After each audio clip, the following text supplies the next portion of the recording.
Sejam muito bem-vindos para mais um episódio do nosso podcast Goiás Agro. Vamos chegando para cá, já estou com o meu cafezinho aqui servido, né? Nesse domingão maravilhoso aqui, às 7 horas da manhã, todos os domingos trazendo para você grandes convidados, grandes nomes do agronegócio brasileiro, né? Principalmente aqui com atuação dentro do nosso querido estado de Goiás. Então, para você também que está chegando por agora, se você não conseguir assistir esse episódio completo, fica tranquilo que ele está disponível também no nosso canal do YouTube, lá no canal Podcast Goiás Agro no YouTube. E também temos reprises aqui aos sábados, às 18 horas, e às terças-feiras, às 7 horas da manhã.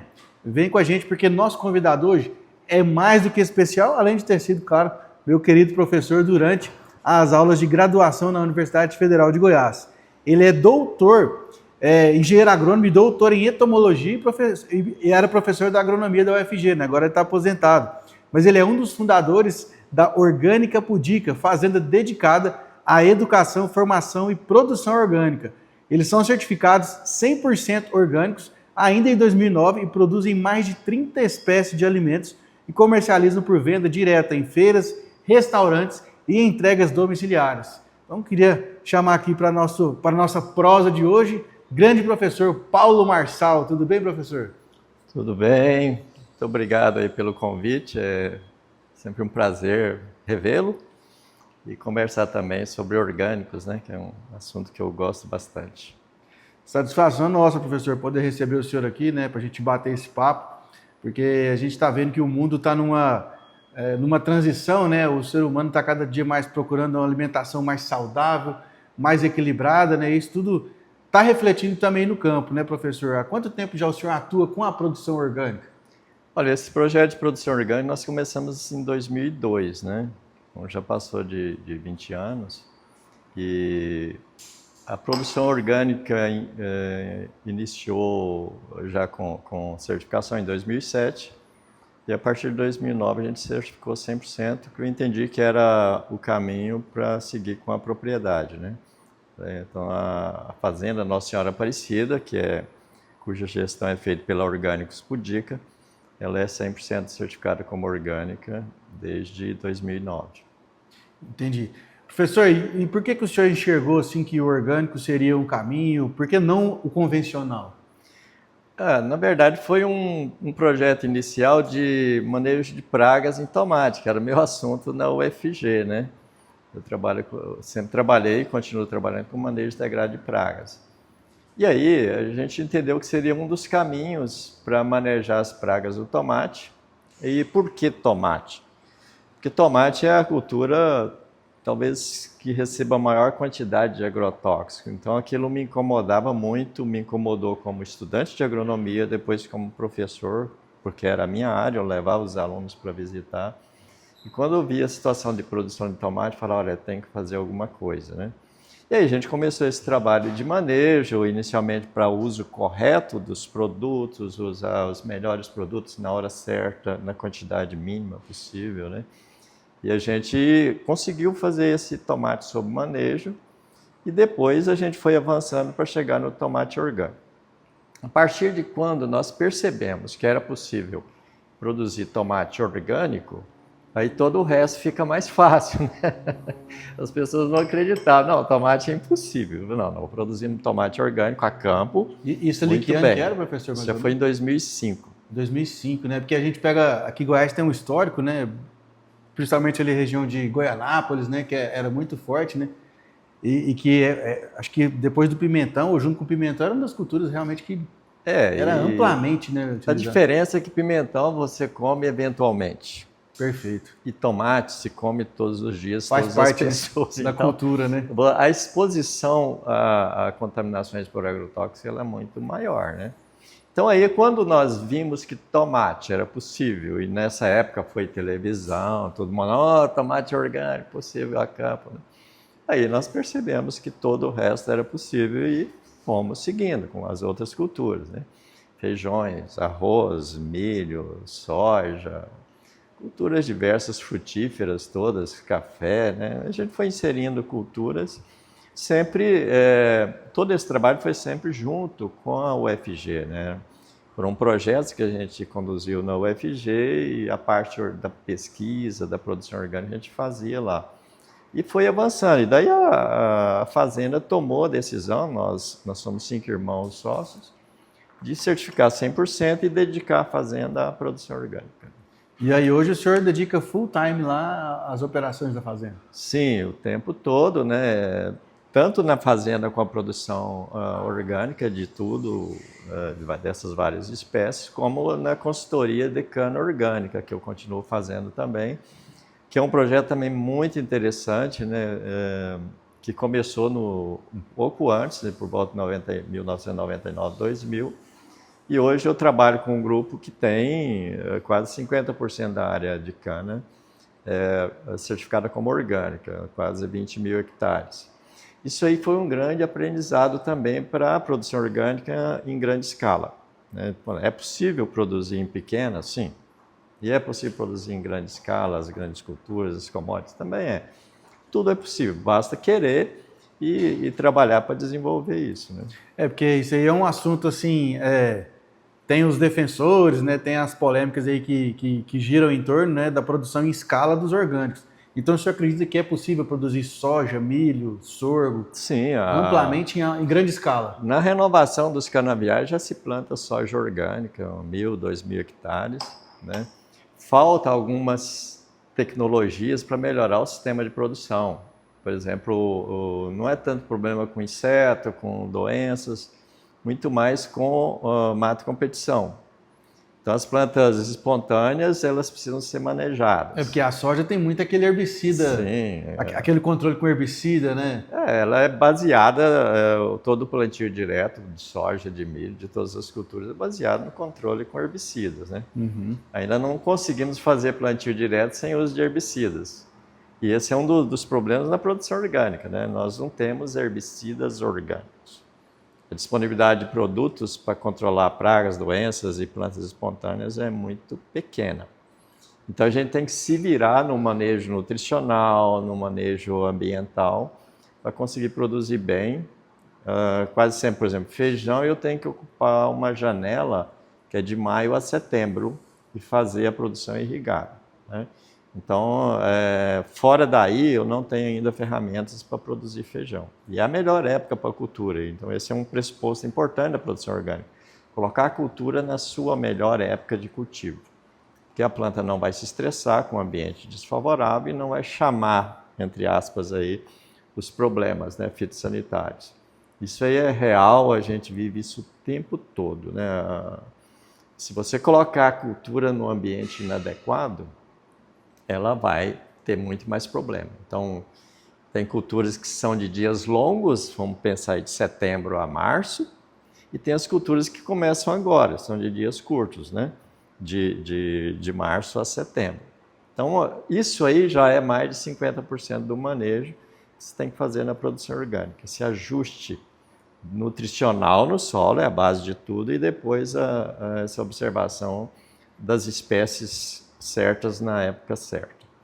Perfeito. Professor, a gente está aqui falando, né, já de orgânico e comentando aí sobre o plantio, produção, mas eu acho que a gente não conceituou, né, para quem está assistindo a gente, porque muita gente, né, às vezes de maneira leiga, obviamente, né, e não tem problema nenhum, a gente tem que aprender, né, a gente escuta muito assim, falar assim, esse milho aqui é do quintal da minha avó aqui, é orgânico, foi plantado, produzido totalmente sem defensivo, sem nada, mas na verdade o orgânico não é só plantar sem defensivo, né, professor?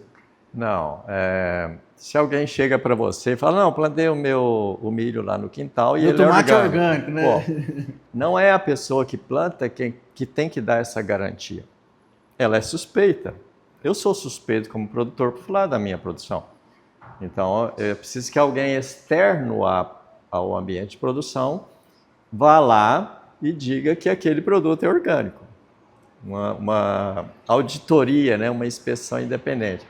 Em função disso, e isso está muito associado à garantia de qualidade orgânica ao consumidor.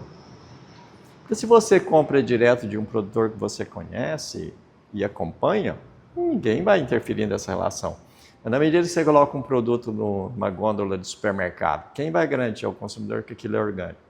né? Então, em razão disso, a Lei Brasileira de Orgânicos, né, que foi criada em 2003, e desde 2003 ela foi regulamentada, tal, Foi e tem evoluindo, as amadurecendo. foi evoluindo as instituições normativas, de forma que hoje só é orgânico aquilo que tem alguma garantia legal prevista na lei. Ou a certificação por auditoria, que era o que existia antes da lei e que é o mais utilizado, o selo Orgânico Brasil lá na embalagem do alimento, o selo da certificadora, tem várias certificadoras, IBD, EcoCert, né? Nós hoje somos certificados pela SBCert OIA, que era uma certificadora que inclusive funcionava aqui em Goiânia. Então são muitas opções que tem. Então esse é o processo de certificação por auditoria, né? E tem também a certificação participativa, tudo está previsto na lei. Então você pode organizar uma associação, credenciá-la no Ministério da Agricultura e ela vai ser fiscalizada e vai dar a garantia de qualidade orgânica ao consumidor. Vai Tipo ter o em grupo selo, ali, tem ali 10, certificação. 20 produtores numa região, quer juntar todo mundo. Ele pode fazer a participativa, mas tudo tem que ser credenciado no Ministério da Agricultura. O Ministério da Agricultura controla tudo. E tem as OCS, que são organizações de controle social, para pequenos produtores que comercializam só ali na sua região. Eles também têm que formar um grupo organizado e se credenciar. Então, implica necessariamente você se organizar como associação, como cooperativa, para conseguir essas garantias. O que é importante é que, sendo participativo, OCS ou por auditoria, ofereça ao consumidor algo que garanta a qualidade orgânica, né? Esse é basicamente o mais importante. A gente olha a lei muito mais para o consumidor do que para o produtor. Sim. Há produtores que reclamam. Por que o convencional não tem que ser fiscalizado e nós temos? É porque você oferece algo diferente. Tanto é que com tem agregação de valor, maior, sim. né? Então, eu acho fundamental a certificação, porque significa que nós, produtores, fazemos a coisa certa e respeitamos o consumidor, né? O consumidor é um parceiro, né, que precisa ser respeitado e a gente tem que oferecer o melhor possível para ele, né? Tanto é que as cotações, né, de soja orgânica mesmo são bem superiores, né, ao valor da soja tradicional. Óbvio, porque tem toda a questão de uma dificuldade maior, né, professor, da produção, né? Não é que ela é inviabilizada, mas ela é um manejo mais, digamos assim, menos preguiçoso, professor. Exige mais do produtor, né? Mas é possível produzir em larga escala, basta querer. Basta querer. Nesse tempo todo, a gente observa muita evolução de insumos para a produção orgânica. Por quê? O mercado produtor de insumos só vai desenvolver, só vai produzir se tiver demanda. Então, na medida que a área de produção orgânica aumenta, né, que o interesse dos consumidores por produção orgânica aumenta, mais produtores vão produzir. Se tem um mercado para insumos, para equipamentos, vão se desenvolver equipamentos para esse segmento. É isso que eu ia perguntar para o senhor. O senhor vê que tem alguma cultura específica que tem mais demanda do que outra, assim, no mundo dos orgânicos? Vou te dar um exemplo na nossa feira, que se realiza todo sábado lá no mercado da 74, ali perto do aeroporto, né? Tomate é o carro-chefe. Tanto o grape, cereja... Todos. De E mesa. o consumidor quer mais diversidade hoje do que um tipo saladete só, um tipo italiano. Ele quer isso aí, por isso que eu trouxe essa diversidade, para mostrar que isso é que o consumidor também quer. O mercado valoriza muito isso, o diferente, que tem sabor diferente, tem cor diferente, né? Então o tomate é carro-chefe. Se eu tenho tomate, eu vendo várias outras coisas. Se eu não tenho, o consumidor passa, hoje não tem tomate, ele já vai para outra banca, né? Então o tomate é o carro-chefe e as pessoas têm muito medo por causa das contaminações por agrotóxicos na cultura do tomate. Eles têm muito medo do tomate e você fala batata, não, eles já não têm tanto medo. Você pega batata doce, não, você pega quiabo, acho que ninguém usa veneno em quiabo, tal. Então, o tomate é o que causa a maior preocupação aos consumidores e ele sempre foi o carro-chefe. Quando alguém quer ir produzir orgânico, fala, começa, monta uma estufa, começa com tomate, depois você vai inserindo as outras coisas. Vai abrindo o portfólio ali para outras culturas. Abre, e você tem que convencer o consumidor a consumir coisas que ele desconhece. Eles desconheciam cereja roxa, eles desconheciam esse cereja amarelo. Hoje é os preferidos. Eu vou inserindo sempre novidades, né? Recentemente eu inseri o milho doce. Tem 2 feiras que eu estou levando milho doce. Ninguém comia milho doce. Eles não conheciam, boa parte não conhecia o milho doce fresco, recém-colhido. Levei para a feira, sucesso. Aí eu passo a produzir milho doce no meu sistema, entendeu? E aí eu vou inserindo sempre novas culturas. Esse é o meu papel como professor, como pesquisador, né? De sempre buscar mais opções para aumentar a diversidade de produtos ofertados ao consumidor, para que ele também aumente a diversidade de consumo, né? Então, isso é um caminho muito legal de trilhar, porque não é rotineiro. Você plantar sempre as mesmas coisas todo ano, eu não consigo fazer isso. Então, eu vou sempre inventando. Essa parte de pesquisador a gente nunca perde. Então, tem curiosidades interessantes. Eu consegui agora resgatar... Vamos fazer o seguinte, professor. Intervalo. Segura essa curiosidade aí. Você que está aqui, não sai daí da frente, já vai lá, vou só repor meu café. A gente volta no segundo bloco que eu quero ouvir essa curiosidade que o professor vai trazer para a gente. Satisfação ter você aqui com a gente, né? Relembrando aqui o que a gente estava abordando aqui, falando sobre a produção orgânica do professor Paulo Marçal ali no Orgânicos Pudica. E ele estava falando para a gente que ele não aguenta ficar plantando a mesma cultura todo ano, toda hora, né, professor? Tem que dar uma mudada, né? A gente está buscando sempre diversidade dentro de cada espécie, né? Variedades de feijão. Eu planto 30 variedades de feijão. 30 variedades. Só que tem 2 feijões que eu recebi uma amostra de fora da Turquia. Que essa que é a curiosidade? Não, essa é mais uma, mas esse eu não posso deixar de produzir.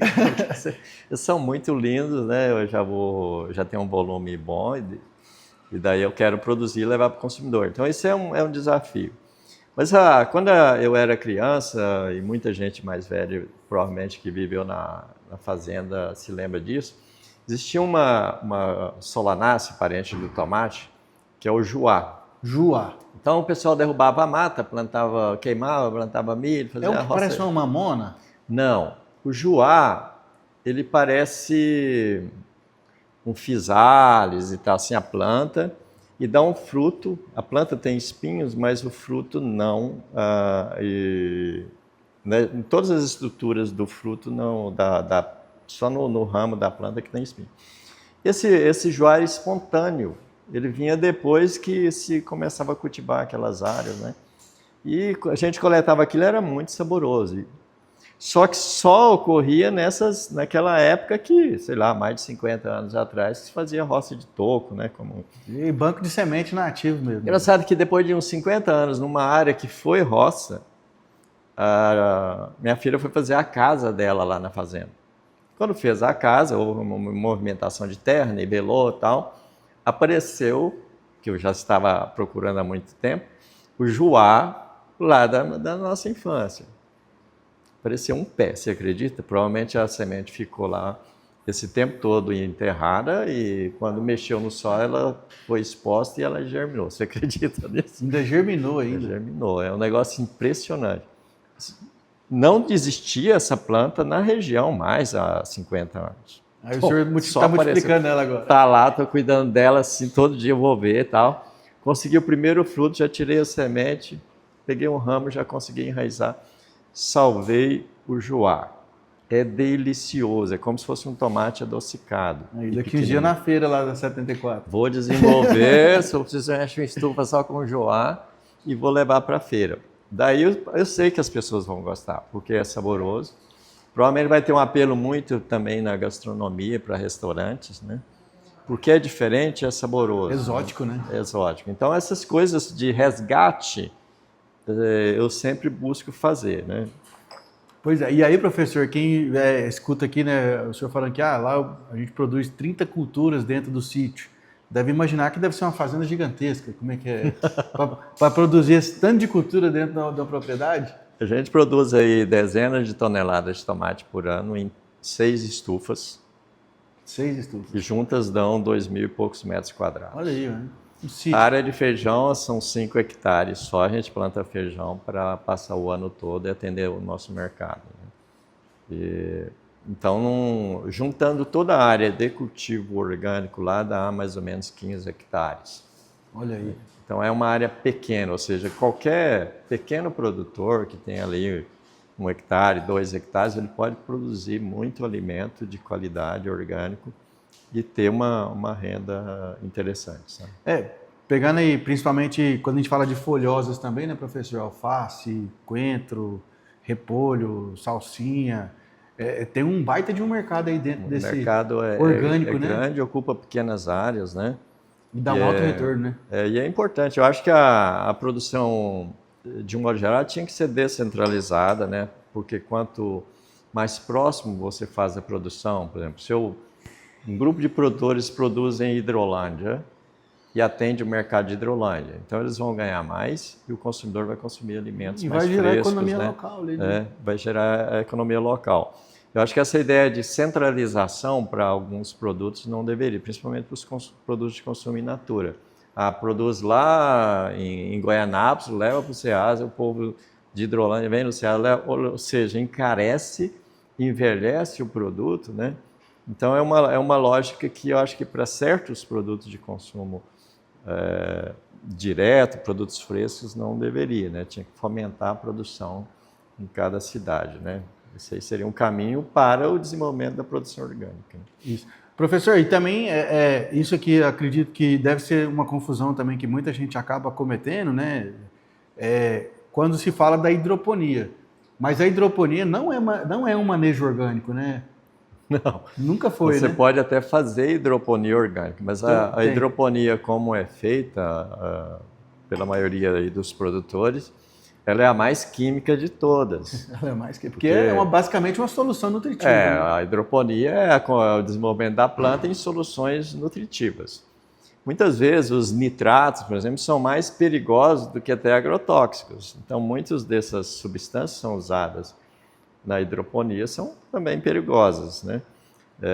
Então, é bom que não confunda. O orgânico, a possibilidade de você conseguir fazê-lo hidroponicamente é muito pequena e dificilmente você vai conseguir autorização da certificadora para fazer isso. Né? Mesmo que seja em substratos, normalmente eles não aceitam, porque é importante que a planta esteja no solo. Tem toda uma relação de energias ali que são importantes. Quando você coloca no substrato, microfauna, um plástico, você isola. Né? Então é importante essa busca, né, da interação da planta com o ambiente e com o solo. Né? Você não pode romper isso. Então a produção orgânica não deve ser confundida jamais com a hidropônica. Tá? Perfeito.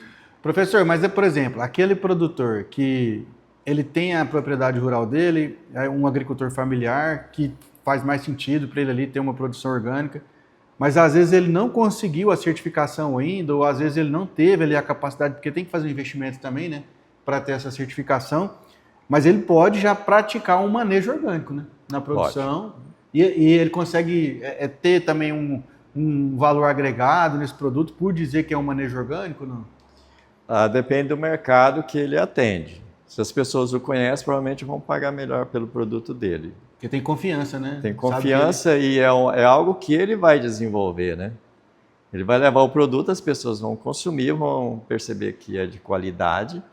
De repente, podem até visitar a propriedade dele. Eu acho isso fundamental. O consumidor ir até a propriedade, a gente recebe gente sempre, mostra como é a produção, porque isso estabelece uma relação de confiança maior, né? Então, esse tipo de produção mais local, que você faz o manejo orgânico, não quero certificar porque eu já vendo direto só para as pessoas. Já tem um mercado ali, né? Não há necessidade de buscar uma certificação para isso, já existe a relação de confiança.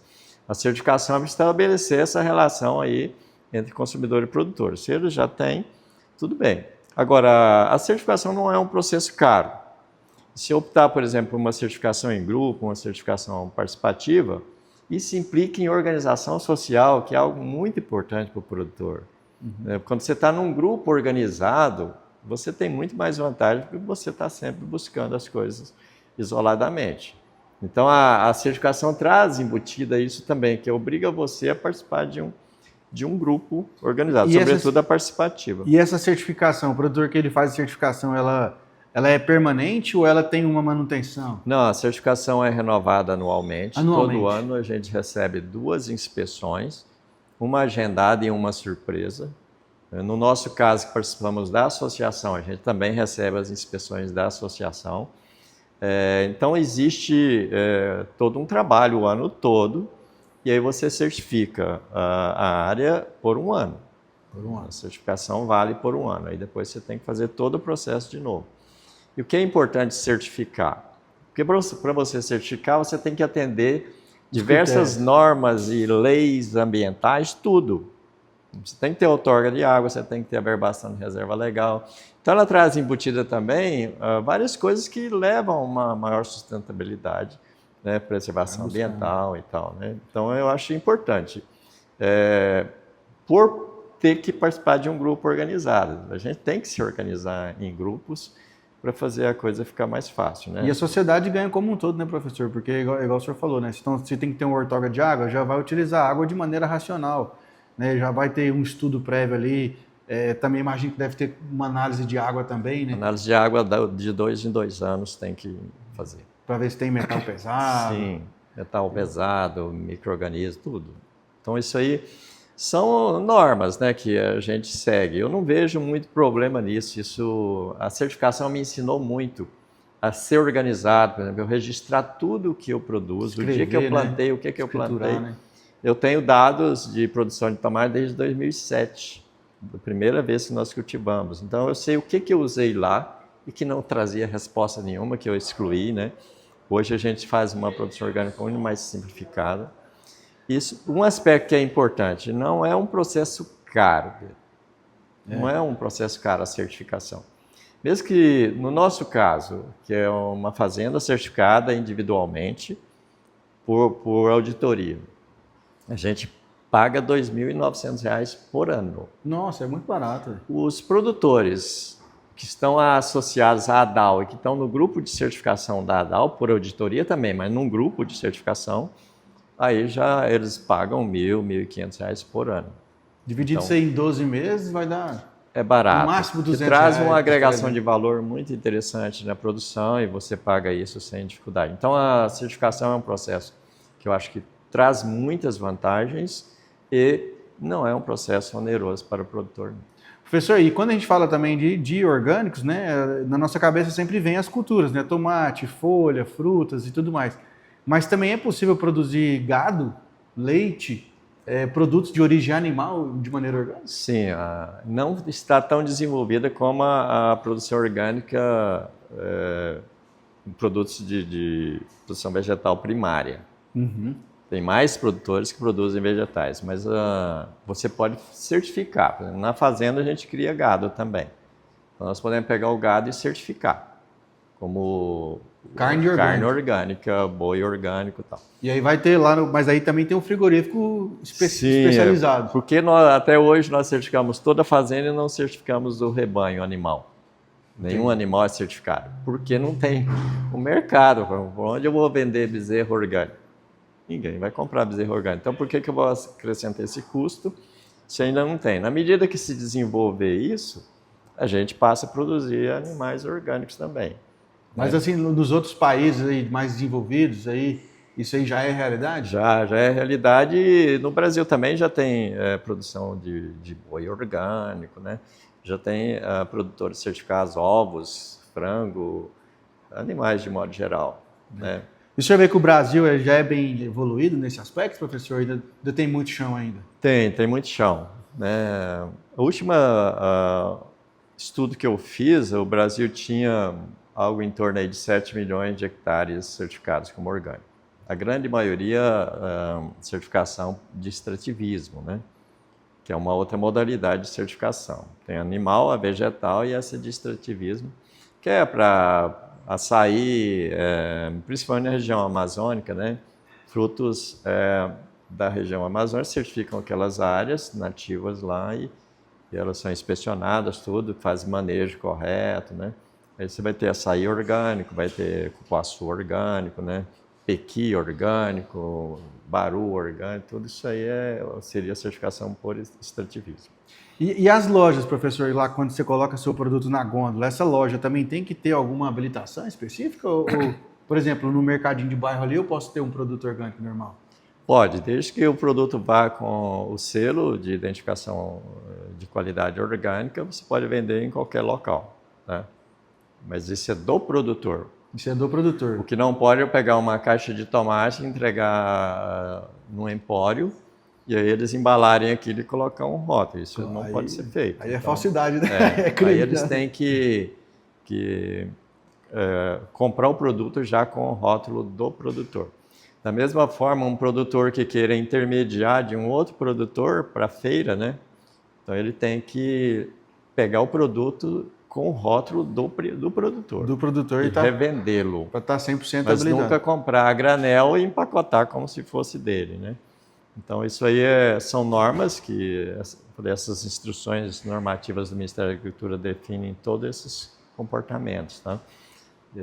Então é importante seguir e fazer a coisa certa, porque perder a credibilidade com os consumidores é daqui para ali. Construir leva muitos anos. E depois que perde já era. Mas perder, depois você não recupera, né? Você não pode perder credibilidade por besteira, né? Fazer coisa errada. Perfeito. É isso aí, gente. Então vamos encerrando aqui agora o nosso segundo bloco. Já vou repor meu café aqui também, que nós vamos agora para o terceiro bloco. E a gente estava comentando sobre as certificações, né? Sobre produção animal, produção vegetal.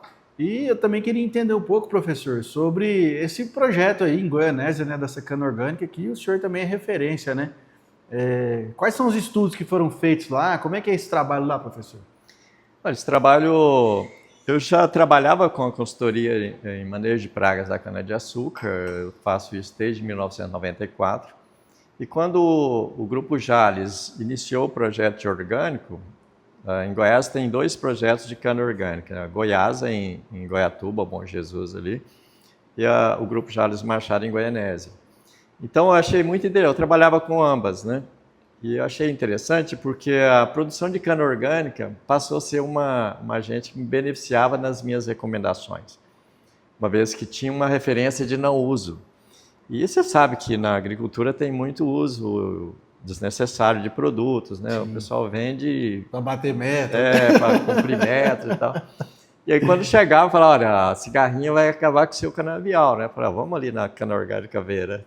Tenho 10 mil hectares de cana orgânica. 10 mil hectares. Não acaba com... Por que vai acabar na outra, né? Então passou a ter essa referência de não uso, uma testemunha, entre aspas, para a gente. Isso facilitou demais, até no meu convencimento como professor, como pesquisador, dos colegas agrônomos das usinas. Eu falo, olha, por que você está preocupado? Quando chegou a ferrugem, né, da cana, o pessoal, nossa, como é que nós vamos fazer? Não sei o que. Eu falei, e a cana, que tem uma cana orgânica aqui, está bonita, não tem problema nenhum. Por quê? Você não pode fazer nada. Tal. Então passou a ter essas referências, né? E aí acabou-se o medo. Só para você ter uma ideia... Pegou confiança, né? Para lá, nada vai destruir 100%, não é assim que acontece, né? O manejo que é importante. Isso favoreceu muito o meu trabalho de manejo. Tanto que a Jales Machado hoje não adota pacotes. Tudo é avaliado, monitora para ver se tem necessidade ou não. E hoje ela faz a cana orgânica, já está chegando a 20 mil hectares, e mais 20 mil de cana convencional, quase 50%. O manejo convencional passou a imitar o manejo orgânico, porque o manejo orgânico se mostrou o melhor, né? Então isso aí foi um grande aprendizado para mim também como professor, como pesquisador, né? Porque é uma experiência grandiosa e quando você olha a biodiversidade no canavial orgânico, ela é fabulosa. Esses dias a gente avaliou para inserir tricograma, que é um parasitóide de ovos da broca da cana, que é a principal praga da cana. Que é difícil de pegar, né? Porque ela fica lá dentro. Ela entra, tá. Aí a gente colocou posturas para ver se tinha tricograma, liberou tricograma para ver. E o que aconteceu foram as formiguinhas. Ia lá e carregava a postura toda. Ou seja, tem muitos agentes desfavoráveis no sistema controlando aquela praga que é a broca. Eles estão lá contribuindo. E dependendo do manejo de agrotóxico que você usa, você elimina. Elimina tudo, Você né? elimina as Tanto os formigas bons ali. quanto os ruins, né? Eu elimino a praga, mas elimino os agentes de controle. Eu desequilibro, eu simplifico o sistema. E quanto mais diversificado for um sistema de produção agrícola, melhor. Quanto maior a diversidade de espécies convivendo ali com aquela cultura, melhor. Quando eu simplifico, eu fico muito nas mãos de produtos. E hoje a gente faz lá um manejo muito similar mesmo nos dois sistemas. E se a gente perguntar, professor, igual o senhor falou, né? O manejo orgânico se mostrou melhor que o manejo convencional. Mas isso nos termos agronômicos, produtivos ali na parte técnica ou também na parte financeira? Porque eu imagino que a usina também tem as margens meio exprimidas, né? Ela quer ter mais resultado financeiro também, né? O açúcar orgânico é um dos melhores negócios lá do grupo. Eles têm uma agregação de valor muito maior. Exporta para o mundo todo, né? Já algum tempo atrás estava a relação de 1 para 5.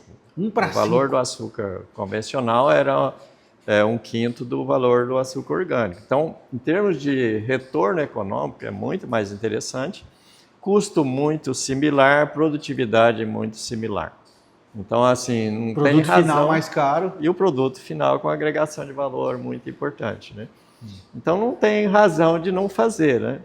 Então, esse tipo de experiência, eu defendo que cada produtor tivesse lá uns 10%, 1% que fosse da área com manejo orgânico.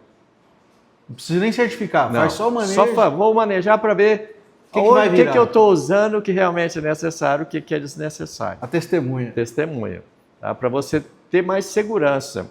Porque na medida que a gente quando a cana orgânica entrou, nós chegamos à conclusão, por exemplo, que cupim nunca foi praga da cana-de-açúcar aqui na região. E quanto se usou de produto para controlar cupim? O fipronil, né, o regente, se usava, e o regente elimina as formiguinhas que são predadoras dos ovos do broca e das elimina lagartixas. Até quem aplica, né? Então, não é um produto tão tóxico, mas vamos usar sim, mas não precisa, não tem necessidade. Então a gente conseguiu esse feito, foi excluir os cupins subterrâneos como pragas da cana-de-açúcar.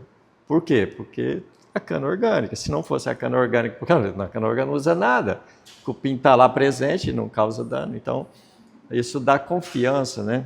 Então, a gente avança muito quando você tem uma referência de não uso, né? E a renovação do canavial orgânico também é da mesma maneira aí, professor? A cada 7 anos, 8 anos? Tem, dependendo da área, tem áreas que ficam 10 cortes, né? Faz só uma adubação de manutenção? Faz a adubação orgânica, tudo, né? O que é a fonte ali de nitrogênio? Ali? Eles fazem os compostos, né? Da vinhaça? Da vinhaça, da torta de filtro, os resíduos da usina. E a vinhaça já joga muitos elementos. E a cana, bem manejada, com retorno dos resíduos, né? Dessa forma, ela exporta o quê?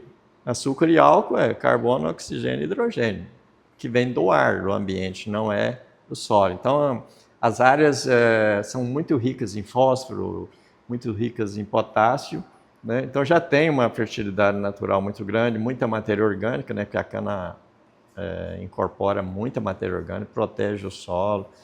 Então, facilita muito. Tanto que quem planta soja na sucessão da cana-de-açúcar, planta sem nenhuma adubação. Só prepara a área e planta soja. Que já vai produzir bacana. O solo está pronto, né? Professor, e como que o senhor enxerga aí o futuro do orgânico, né, para o Brasil aqui, né? O senhor falou que Brasília tem um cinturão forte, né, de produção. É um dos referências do Brasil, um polo referência? Não, em outros estados já tem. O Paraná tem uma produção orgânica mais desenvolvida, né? Santa Catarina tem muita coisa também, Rio Grande do Sul, São Paulo. O cinturão do Distrito Federal ali tem uma produção importante. A gente está crescendo muito, então, em termos de produtores que vêm para o sistema, como de consumidores que passam a valorizar e consumir produtos orgânicos. Tem crescido mais de 2 dígitos, né? Eu acho anual, né? Isso. Eu acho que tem espaço para crescer a produção orgânica em larga escala, nas grandes culturas. Ainda falta desenvolver isso. E, sobretudo, para o alimento que nós consumimos no dia a dia dos pequenos produtores, né? Que eu acho que precisa desenvolver mais, né? E quando você pega uma soja, a soja é usada para Nossa, para Para muita alimentar coisa. animal, né? Para óleo, alimentar animal, vai produzir a proteína para você ingerir.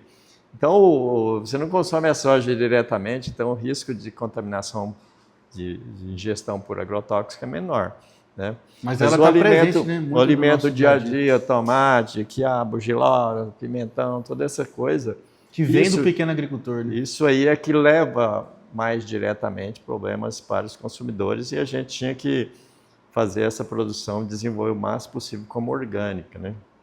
E é possível, é tranquilo. Todo o trabalho que a gente faz aí nesses mais de 20 anos é para demonstrar que é possível produzir tudo organicamente, ter um retorno financeiro maior e ter uma sustentabilidade plena, né? Sustentabilidade econômica, ambiental e social. Né? Porque é uma coisa que eu defendo muito, né? Que o orgânico seja produzido para todos. Perfeito. E não só para quem tem um poder aquisitivo maior. Se acontece isso, não tem sustentabilidade social. Então, eu penso nessa sustentabilidade completa, global, plena, né? Global, para que seja para sempre. Porque se for plenamente sustentável, é para sempre. Não adianta dar retorno econômico agora, mas você impacta o ambiente. Então, tem que nós andar vamos tudo deixar junto. para os nossos filhos, netos e bisnetos, né? É o que eu faço lá na fazenda. A gente produz e meus filhos, meus netos vão ter a mesma oportunidade de produzir lá se eles quiserem. Eu não vou degradar para inviabilizar a possibilidade deles de explorarem aquele espaço da mesma forma. Então, eu acho que isso é a sustentabilidade, é isso que a gente busca fazer, sabe? Perfeito. Professor, vamos falar um pouco aqui desse tomatinho que está aqui, né, enfeitando nossa mesa aqui, né? Provavelmente o pessoal já está se perguntando, né? Isso aqui, produção, nada por dica. Acabei de colher. Entrei na estufa, até cheirando a tomate aqui, vamos porque lá. Eu fui lá e peguei. Vamos explicar a diferença desses dois aqui, professor. Eu tenho mais de 50 tipos de tomate. E normalmente eu planto em cada estufa, a gente planta cerca de 8 a 10 tipos. Então, tomatões, aqueles antigos que ninguém mais produz, a gente produz ele roxo, não? Saladão. Aquele saladão, né? Planta o cerejão, eu tenho um cerejão que é quase preto, enfim. Eu vou recebendo esses materiais, vou plantando, tirando semente e preservando. Esse roxo foi um intercambista que veio aqui para o UFG, talvez até na sua época lá, e quando ele foi embora, visitou a fazenda, falou, vou mandar semente de tomate para você. Passou um tempo, chegou várias sementes em amostrazinha pequena, e eu percebi que esse tomate roxo, a gente chama de cereja roxa, ele é muito bom de produzir. O ano todo ele não dá grandes problemas, mesmo na época de calor mais intenso. E passei a produzir ele ficou e é doce, fixo. Hein? O amarelo, eu ganhei uma semente de um aluno, o Marcos. Ele comprou do mercado por volta de 2008, 2009, por aí, Marcos Fernandes, não sei se você lembra dele. De nome eu tô lembrando. Te guardou as sementes, eu vou saber. E depois me passou uns 7, 8 anos depois essa semente, guardou na geladeira. E aí eu passei a produzir o Summer Sun. Na época ele no mercado era Summer Sun, o nome dele. Mas saiu e eu resgatei. Ele deu uma segregada e mudou um pouco. O fruto hoje é maior, né? E eu fui fazendo essas seleções e então toda a variedade que eu produzo tem uma história. Se eu for contar a história de todos, a gente não termina hoje. Mais de 50, né? Não, todos. 30 feijões, cada um tem uma história, os tomates. Mas eu acho que o fundamental é isso, é produzir com qualidade e com diversidade. A minha palavra-chave na produção orgânica é diversidade. Eu tenho que ter um sistema de produção o mais diverso possível para eu ter equilíbrio. Né? Quando eu tenho equilíbrio, o manejo das culturas fica mais fácil. E a gente vai nos mercados aí tradicionais, né, professor? Esses de rede aí que a gente vai no dia a dia, né? A gente não encontra, né, assim, esse tipo de variedade, né, de diferença. Então, aí fica o convite para a turma ir lá no mercado da 74, que lá vai achar coisa 74. Diferente lá, não vai? Sim, não só da nossa produção, mas de outros produtores, né? E a gente está lá todo sábado com essa diversidade aí de tomates, de feijões para oferecer ao consumidor por um preço muito acessível. E também tem outros produtores de outras diversas culturas também, né, professor? Só para o consumidor, o possível cliente que nos assiste saber, esse tomate a gente comercializa a caixinha de 500 gramas por R$ 8,00. Olha aí. O saladete vermelho tal, 700 gramas por R$ 8,00. Então sai num preço abaixo de um outro similar convencional. Então os preços não são exorbitantes, são acessíveis, né? São produtos recém-colhidos, colhem na sexta-feira, no sábado de manhã está lá para o consumidor. 7 horas da manhã começa a feira lá? 5h30 da manhã. 5h30 da manhã. E aí 7 horas já acabou metade. Transformar isso num hábito, né, de consumir, comprar esses produtos orgânicos, porque a decisão final está com o consumidor. Se ele entende que é melhor para a saúde dele, para a vida dele, consumir orgânicos, ao fazer isso, ele fomenta a produção orgânica. Mais produtores virão para o sistema, mais produtos serão oferecidos, sempre a preços mais acessíveis. Então, a decisão final é do consumidor. O consumidor não pode aceitar qualquer coisa que ele coloque à mesa, ele tem que saber de onde vem, porque o que está em jogo é a saúde dele. Então, o que nos realiza é muito isso, produzir produtos de qualidade que você possa consumir e isso só te traga saúde. Só melhora a sua saúde, não te traga efeitos colaterais, né? Perfeito, professor. Então, queria agradecer o senhor aí por esse fantástico episódio aqui. Eu acho que a gente conseguiu passar muita informação, né, para todo mundo aí. Então, a lei é 10.831? 10.831. 10.831, para você que quer saber mais sobre a certificação. Tem uma rede social, professor, do seu sítio? Tem, Orgânicos Pudica, é só entrar lá, agora tem Instagram. Pudica, escreve normal, né? Orgânicos Pudica. Pudica? Por que Pudica? De onde veio esse nome? Pudica porque a minha mãe se chamava Leopoldina. Leopoldina. Ela faleceu em 2019 com 91 anos e ela era orgânica. Né? Quando eu cheguei agrônomo, recém-formado lá, querendo levar os adubos químicos, tudo, eu falei, negativo. Só meus estercos e tal. Então eu aprendi muito com ela e quando a gente foi criar a empresa para fazer a gestão da produção orgânica lá entre os irmãos, a gente optou por homenageá-la, né? Então, é o apelido carinhoso por causa da minha mãe. Da mãe. Show de bola. Professor, parabéns, viu, pela profissão, parabéns aí pela sua trajetória. Né? São mais de 30 anos, né, professor? À frente da UFG lá. 36 só na UFG. 36 só na UFG, né? E toda a carreira do professor. Fantástico. Então é isso. Obrigado você que acompanhou mais um episódio do nosso podcast Goiás Agro. Quer assistir de novo? Vai lá no YouTube que o episódio está disponível para você assistir. Segue também o nosso perfil nas redes sociais, @podcast Goiás Agro. E ó, domingo que vem tem mais. Tamo junto.